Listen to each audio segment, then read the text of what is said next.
Mr. Bobby linked to this racially charged fight. Obviously, you got one boatload of white people and a whole lot of black people, and all the white people are on one side of the fight, all the black people are on the other side of the fight. It's going to be viewed through a racial lens.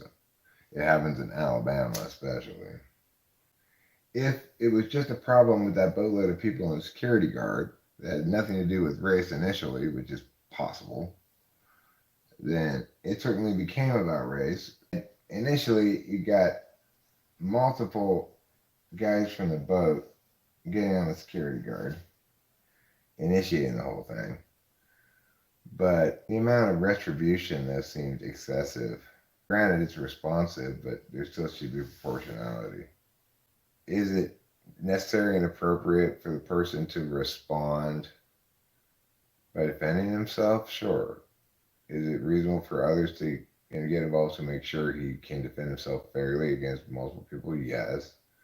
But then, to maintain the moral high ground, you can't shift to the attack. You're in the right when you're just defending that guy, making sure he's safe.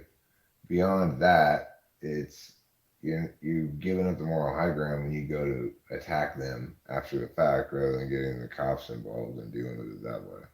I wouldn't want that to be used as an indictment of black people. That should be the narrative everybody has to say about it too. It's like, the problem here is this sort of glorification of violence regardless of who's committing it, Violence is what happens when civil society breaks down. It's not something to be celebrated in really any capacity except a structured sporting one, maybe. The point is, drunken idiots fighting at boat places are not uncommon.